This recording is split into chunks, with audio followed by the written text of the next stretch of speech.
मित्रांनो, सोयाबीन म्हटलं की महाराष्ट्रातल्या शेतकऱ्यांच्या आशा अपेक्षा त्यांच्याशी जोडलेल्या असतात.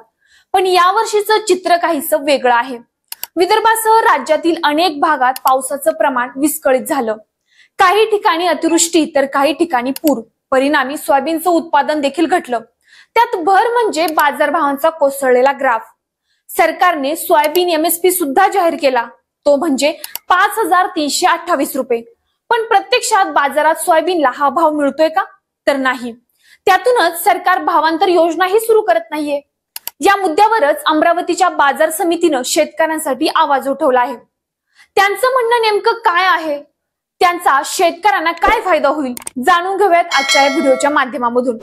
नमस्कार, मी मोनिका पालवी अॅग्रिको मध्ये आपल्या सर्वांचं हार्दिक स्वागत करते. चला तर मग आपल्या मुख्य व्हिडिओला सुरुवात करूयात. अमरावती कृषी उत्पन्न बाजार समितीने शासनाकडे मागणी केली आहे की मध्य प्रदेश प्रमाणे महाराष्ट्रातही सोयाबीन शेतकऱ्यांसाठी भावांतर योजना लागू करावी.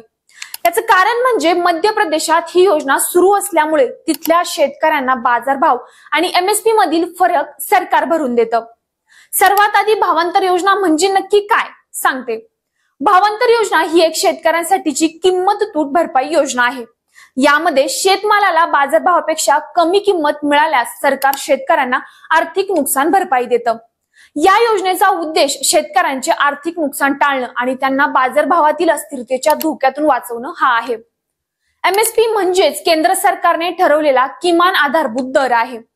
5,328 रुपये प्रति क्विंटल. पण प्रत्यक्ष बाजारात शेतकऱ्यांना दर मिळतोय तो म्हणजे फक्त 3,500 ते 4,000 रुपयांपर्यंत.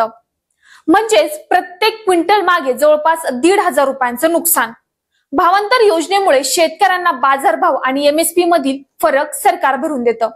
म्हणजे जर शेतकऱ्याला बाजारामध्ये 4,000 रुपये दर मिळाला आणि एमएसपी 5,328 रुपये आहे, तर हा 1,328 रुपयांचा फरक सरकारकडून मिळतो. यामुळेच अमरावती बाजार समितीने भावांतर योजना सुरू करण्याचा प्रस्ताव सरकारपुढे मांडलाय.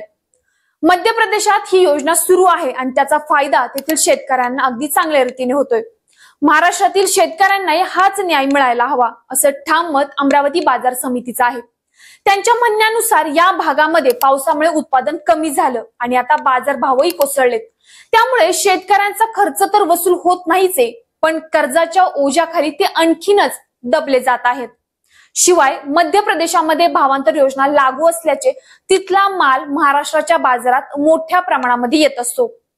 त्यामुळे आपल्या राज्यात भाव अजूनही खाली येण्याची भीती व्यक्त केली जाते. महाराष्ट्र सरकारनं तातडीने पावले उचलून ही योजना लागू करावी. कारण ही वेळ मदत नाही तर शेतकऱ्यांच्या मेहनतीला योग्य मूल्य देण्याचे एक माध्यम आहे. मध्य प्रदेश मधील शेतकऱ्यांना या योजनेतून दिलासा मिळालाय, तर महाराष्ट्रात ते का मिळू नये?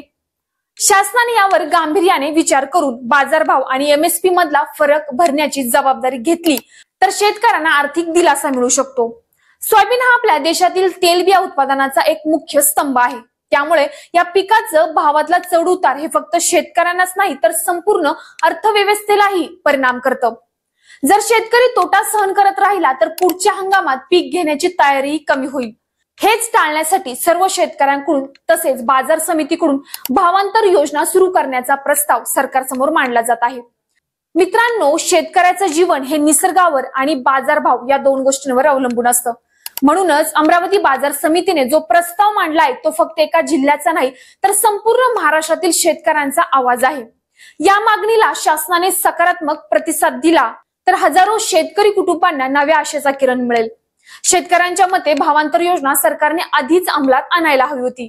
कारण निवडणुकीच्या काळामध्ये आचारसंहिता लागू झाल्याने सरकारला कोणत्याही योजनेची घोषणा करता येणार नाही आणि कोणतीही योजना अंमलात आणता येणार नाही. यामुळे सर्व शेतकऱ्यांना भावांतर योजना सुरू होण्यासाठी निवडणूक संपण्याची वाट पाहावी लागणार आहे. तर शेतकऱ्यांनो, यावर तुम्हाला काय वाटतंय? महाराष्ट्र सरकार शेतकऱ्यांसाठी भावांतर योजना चालू करेल का? आणि ती कधी करेल ते आम्हाला कमेंटद्वारे नक्कीच कळवा. बाकी हा व्हिडिओ लाईक करा आणि आपल्या बाकी इतर शेतकरी बंधूंना पाठवायला विसरू नका. धन्यवाद.